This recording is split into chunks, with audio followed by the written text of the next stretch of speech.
Hi friends, నమస్తే. నేను మీ Mridula. Welcome to our channel మృదులాschallenges. ఏంటి రకరకాల పొడుములు చూపిస్తున్నాను అనుకుంటున్నారండి? ఇప్పుడంటే లాక్డౌన్లో ఇంట్లో ఉంటున్నాం కాబట్టి మనకు వండుకోవడానికి చాలా టైం దొరుకుతున్నది.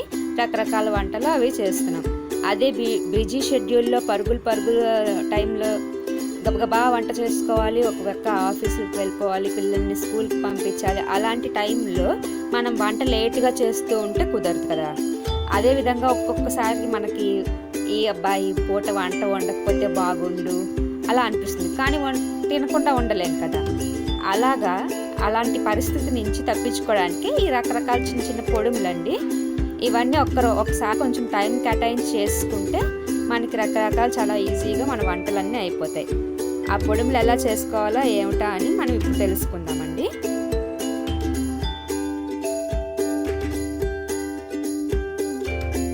ఫస్ట్ వన్ వచ్చేసరికి కరివేపాకు పొడి.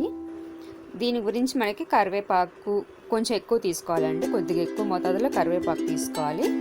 తర్వాత కొన్ని వెల్లుల్లిపాయలు, మన కారానికి సరిపడా ఎండుమిరపకాయలు, అదేవిధంగా కొద్దిగా జీలకర్ర, ధనియాలు కొంచెం ఎక్కువ తీసుకోవాలండి, కొద్దిగా చింతపండు, అదేవిధంగా పచ్చిశనగపప్పు కొద్దిగా తీసుకొని ఇప్పుడు వీటిని వేయించుకోవాలండి.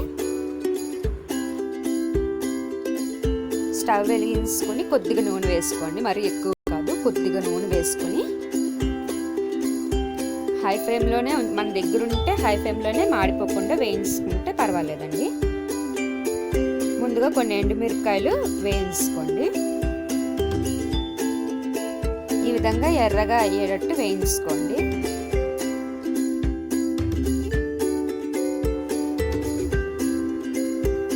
ఎర్రగా వేగిపోయిన తర్వాత ఆ ఎండుమిరపకాయలను ఒక వేరే పళ్ళెంలోకి తీసుకోండి.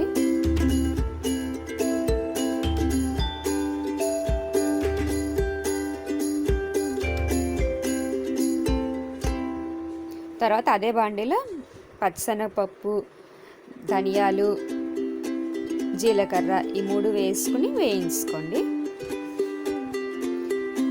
ఈ పచ్చిశనగపప్పు, ధనియాలు కొంచెం వేగిన తర్వాత జీలకర్ర వేసుకోండి, లేదా ముందే వేసుకుంటే మాడిపోతాయి.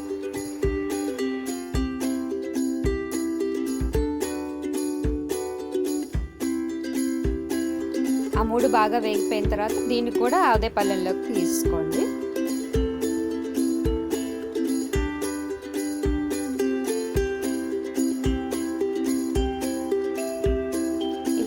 మన మెయిన్ ఇంగ్రీడియంట్ కరివేపాకుని వేయించుకోవాలి. మరీ ఎక్కువ వేయక్కర్లేదు, కొంచెం తడిపోయేటట్టు కొంచెం లైట్గా వేయించుకుంటే సరిపోతుంది.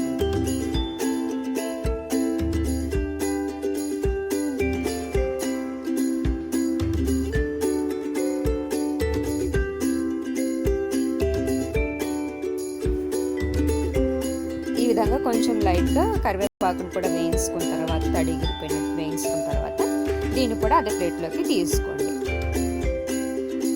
వేయించుకున్నవన్నీ చల్లారిపోయిన తర్వాత ఫస్ట్ ఎండుమిరపకాయలు, ధనియాలు, జీలకర్ర, అదేవిధంగా పచ్చిశనగపప్పు వేయించుకుని ఉంచుకున్నాం కదా, ఫస్ట్ వాటిని మిక్సీ పట్టేసేయండి. కొంచెం మెత్తగా అయిపోవాలి కాబట్టి ముందు వీటిని మిక్సీ పట్టేసుకోండి. ఆ తర్వాత మనం వేయించుకున్న కరివేపాకుని కూడా కలిపి మిక్సీ పట్టుకోవచ్చు.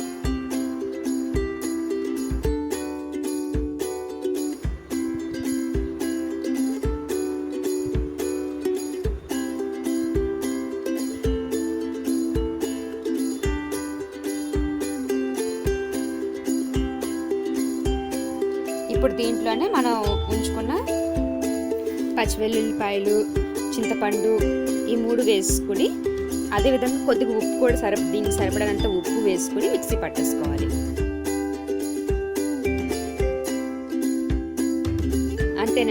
అంతేనండి, ఎంతో రుచికరంగా ఉండే కరివేపాకు పొడి రెడీ అయిపోయినట్టేనండి.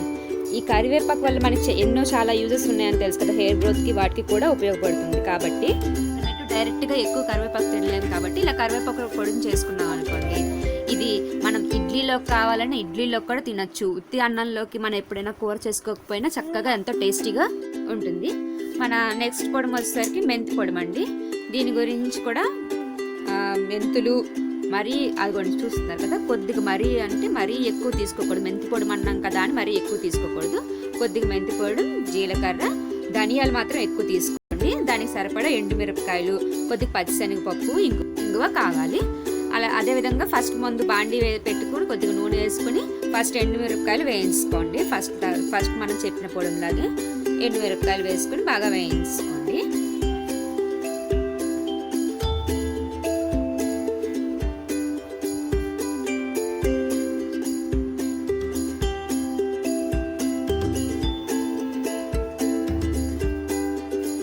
మీరు దగ్గర ఉండేటట్టయితే హైలో పెట్టుకొని వేయించుకుంటే తొందరలోనే అయిపోతుందండి.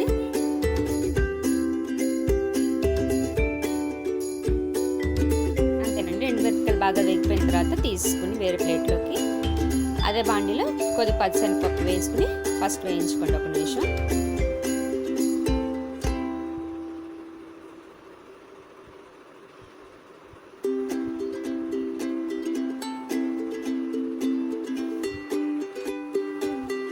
అవి కూడా వేగిపోయిన తర్వాత దాన్ని కూడా ఇంకో ప్లేట్లోకి తీసుకోండి. తర్వాత ఇందులో కొద్దిగా నూనె వేసుకొని మెంతులు వేసుకొని కొంచెం ఎర్రగా వేయించుకొని వాటిని కూడా ఇంకో ప్లేట్లోకి తీసుకోండి. తర్వాత మిగిలిన ధనియాలు, జీలకర్ర వేయించుకోవాలి. చివరిలో కొద్దిగా ఇంగువ వేసుకుని 1 నిమిషం వేయించుకోండి. దాన్ని కూడా ఇంకో అదే ప్లేట్లోకి తీసుకోండి. ఇది చల్లారిన తర్వాత మిక్సీ చేసుకోవడం. అంతేనండి, మన మెంతి పొడి రెడీ అయిపోయినట్టే. దీన్ని మామూలుగా మెంతి కూరలు వాటిని చేస్తాం కదా, అంటే వంకాయ మెంతి కూర, బెండకాయ, దొండకాయ మెంతి కూర, అదేవిధంగా తీపి పులుసు అని పెడతారు కదా, తీపి పులుసుల్లోను, మామూలు పులుసు, మెంతి పులుసుల్లోను, వాటిల్లో అలాగ కూరలు వాటిల్లో అన్నింటిలో కూడా వేసుకుని చేసుకోవచ్చు. చాలా టేస్టీగా వస్తాయి కూరలు అనేవి. ఇప్పుడు మనం టిఫిన్కి సంబంధించి పొడవు తెలుసుకుందామండి. అంటే ఇడ్లీ, దోశలు అలాగ వేసుకుంటాం కదా టిఫిన్, ఉప్మాలో కానీ కొంచెం పక్కన నంచుకోవడానికి, మనం చట్నీ చేసుకునే టైం లేకపోతే పక్కన నంచుకోవడానికి ఫస్ట్ బాండి పెట్టుకొని కొద్దిగా నూనె వేసుకుని ఎండుమిరపకాయలు వేసుకుని వేయించుకోవాలండి. ఎండుమిరపకాయలు వేగిపోయిన తర్వాత దాన్ని ఇంకో పళ్ళెంలోకి తీసుకుని ఉంచుకోండి.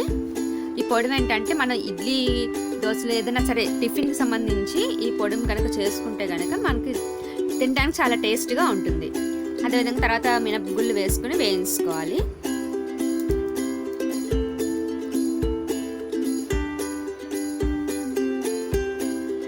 మనం చట్నీ అవి చేసుకున్నా సరే ఈ పొడి వల్ల దీని రుచి వేరండి. ఒకసారి చేసుకొని చూడండి, మీకు బాగుంటుంది టిఫిన్స్కి. అదేవిధంగా కొంచెం మినపగుళ్ళు వేగిపోయిన తర్వాత మన జీలకర్ర, కొద్దిగా ధనియాలండి. ఇప్పుడు దీనిలో మాత్రం ధనియాలు ఎక్కువ వేయకూడదు, కొద్దిగా ధనియాలు వేసుకుని వేయించుకోవాలి. అదేవిధంగా కొద్దిగా చింతపండు కూడా వేసుకుని వేయించుకోవాలి.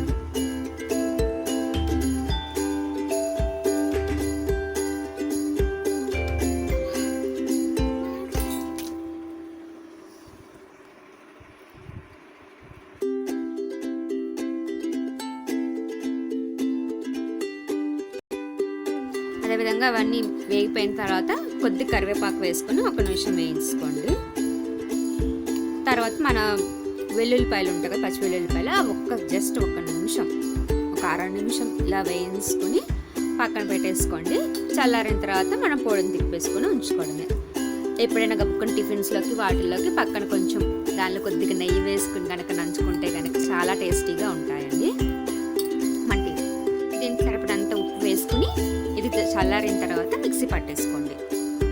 అంతేనండి, మనకి ఎంతో రుచికరంగా ఉండే మన టిఫిన్కి సంబంధించిన పొడి రెడీ అయిపోయినట్టే. మీరు ఏ టిఫిన్ చేసుకున్నా సరే పక్కన కొద్దిగా వేసుకుని నంచుకొని తింటే కనుక మీకు రుచి బాగుంటుంది. నెక్స్ట్ పొడి వచ్చేసరికి నువ్వుల పొడి. నువ్వులు, ఎండుమిరపకాయలు బాగా వేయించుకుని ఉంచుకోండి. ఈ నువ్వులు వేయించేటప్పుడు మాత్రం కొద్దిగా జాగ్రత్తగా చూసుకోండి, ఎందుకంటే నువ్వులు తొందరగా మాడిపోతాయి. మాడిపోకుండా కొంచెం ఎర్రగా, మరీ ఎక్కువ ఎర్రగా వేయించుకోవద్దండి, కొద్దిగా లైట్గా ఎర్రగా వేయించుకోండి. చల్లారిన తర్వాత మిక్సీ పట్టేసుకుని ఉంచుకోండి. దీనికేమో మనం ఉప్పు కలపకూడదండి. మనం ఎప్పుడు వాడుకుంటామో, ఎప్పుడైనా అన్నంలో కలుపుకుని తినాలనుకున్నా, కూరల్లో వేసుకోవాలన్నా అప్పుడు మాత్రమే ఉప్పు వేసుకోవాలి. ఉప్పు కనుక ఇప్పుడే యాడ్ చేస్తే ఏంటంటే వాసన వచ్చేస్తుంది, అంటే నిలువ వాసన వస్తుంది. కాబట్టి ఎప్పుడు మనం వాడుకుంటామో అప్పుడే ఉప్పు కలుపుకోండి. ఇలాగా ఆనపకాయ ఏదైనా కూర వేసుకున్నప్పుడు, బీరకాయ అలా కూర చేసుకున్నప్పుడు జస్ట్ ఆనపకాయ, బీరకాయలని కొద్దిగా ఉప్పు వేసుకుని ఉడకపెట్టేసుకోవడం, కొద్దిగా పోపు వేసుకుని ఈ ఈ బీరకాయ వేసుకుని 1 నిమిషం వేయించుకున్న తర్వాత ఈ పొడిని జల్లేయడం. అంతేనండి, ఎంతో ఈజీగా మనకు కూర రెడీ అయిపోయినట్టే. ఈ విధంగా నువ్వుల పొడి చేసుకుని పక్కన ఉంచుకోండి. ఇలాగ అప్పుడప్పుడు ఏదైనా కూరలు ఉడకపెట్టుకేసుకుని కొద్దిగా పోపు వేసుకోండి. అదేవిధంగా మీరు పల్లీల పొడిని కూడా చేసుకోవచ్చు అండి, అంటే వేరుశనగ గుళ్ళు పొడిని కూడా చేసుకోవచ్చు. ఇదే విధంగా సేమ్ వేరుశనగ గుళ్ళు కొంచెం ఎండుమిరపకాయలు తగినంత ఎండుమిరపకాయలు 2 కలిపి మిక్సీ పట్టేసుకుని తగినంత ఉప్పు కలుపుకోవడమే. మన నెక్స్ట్ పొడి వచ్చేసరికి వెల్లుల్లి కారం అండి. దీనికి మాకు కొద్దిగా వెల్లుల్లిపాయలు ఎక్కువ తీసుకోండి. అదేవిధంగా ధనియాలు, మినపప్పు, శనగపప్పు, కొద్దిగా చింతపండు, దానికి సరిపడినంత ఎండుమిరపకాయలు వేసుకుని వీటన్నిటిని వేయించుకోండి. అంటే వెల్లుల్లిపాయలు వేయించుకోవద్దు, వెల్లుల్లి చింతపండుని తప్ప మిగిలిన వాటిన్నిటిని వేయించుకుని అవి చల్లారిపోయిన తర్వాత సరిపడినంత ఉప్పు వేసుకుని ఈ వెల్లుల్లిపాయ చింతపండు వేసుకుని మనం మిక్సీ పట్టేసుకోవడమేనండి.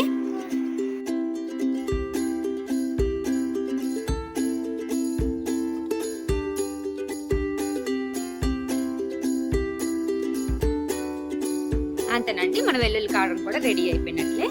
ఎప్పుడైనా మనకి అన్నంలో కూర ఏమైనా తినబుద్ధి కాలేదనుకోండి, ఇలాగా వెల్లుల్లి కారం, కందిపొడు, లేదంటే కరివేపాకు పొడి, కొబ్బరి పొడి, ఇలా రకరకాల పొడులను చేసుకొని తినచ్చండి. ఎప్పుడు ఒకే రకం కూరలు అలాగే కాకుండా మన కూరలు ఒకవేళ కూరలు తినాలి అని అనిపించకపోయినా లేదంటే కూరలు చేసుకోకపోయినా సరే ఈ విధంగా పొడులు చేసుకొని రెడీగా ఉంచుకుంటే అవన అన్నం తినచ్చండి. చక్కగా ఎంతో రుచికరంగా ఉంటాయి పొడులు కూడా. అదేవిధంగా ఈ పొడి వచ్చేసరికి జీలకర్ర, ధనియాల గుండ అండి. మీరు ముద్ద కూరలు అలాగే ఏం చేసుకున్నా లేదంటే వేపుళ్ళు ఏమైనా చేసుకున్నా సరే ఈ జీలకర్ర, ధనియాల గుండ చేసుకుని కనుక వేసుకుంటే కనుక మీ కూరలు చాలా రుచిగా వస్తాయండి. అంటే ఒక్కొక్కసారి కొన్ని కూరలు రుచి ఉండట్లేదు అనుకుంటారు కదా, ఈ పొడిని చేసుకుని వేసుకుంటే కనుక మీకు రుచి ఉంటుంది. ధనియాలు, జీలకర్ర వేయించుకుని చల్లారిన తర్వాత మిక్సీ పట్టుకుని పక్కన ఉంచుకోవడమే. ఈ విధంగా కొంచెం శ్రమ అనుకోకుండా ఒక రోజు కేటాయించి ఒక 1 అవర్లో అయిపోతుంది. హై ఫ్లేమ్లో దగ్గర ఉండి కనుక చేసుకుంటే ఇవన్నీ వేయించుకోవడం, పొడవులు పట్టుకొని రెడీగా ఉంచుకోవడం. మీకు అప్పుడప్పుడు ఏదైనా కూరలు చేసుకున్నా సరే, అంటే మెంతి కూరలు అలాంటివి చేసుకున్నప్పుడు మెంతి పొడి వేసుకోండి. అదేవిధంగా మామూలుగా ఏదైనా కూరలు చేసుకున్న ఉడికించిన అలా కూరలు ఏమైనా చేసుకుంటే కనుక మీరు నువ్వుల పొడి అవి ఉంటాయి కదా, నువ్వుల పొడి వేసుకోవచ్చు. టిఫిన్లు ఏమైనా చేసుకుంటే కనుక టిఫిన్కి సంబంధించి పొడిని చెప్పాను కదా, ఆ టిఫిన్ పొడిని రెడీగా ఉంచుకోవడం, టిఫిన్లో నంచుకొని తినడం. ఈ విధంగా ఇలా రకరకాల పొడుములన్నీ చేసుకోవడం. మనకి ఏదైనా పొడిని తినాలనిపిస్తే ఆ పొడిని చేసుకొని చక్కగా తినచ్చండి. ఫ్రెండ్స్, మీకు కనుక ఈ వీడియో నచ్చితే ప్లీజ్ లైక్ చేయండి, షేర్ చేయండి, మరియు మన ఛానల్ని ఇప్పటివరకు ఎవరైనా సబ్స్క్రైబ్ చేయకపోతే సబ్స్క్రైబ్ చేయండి. పక్కనే ఉన్న బెల్ ఐకాన్ని ప్రెస్ చేయండి. అలా చేస్తే కనుక మన లేటెస్ట్ వీడియోస్ అన్నీ మీకు నోటిఫికేషన్ రూపంలో వస్తాయి. Thank you for watching.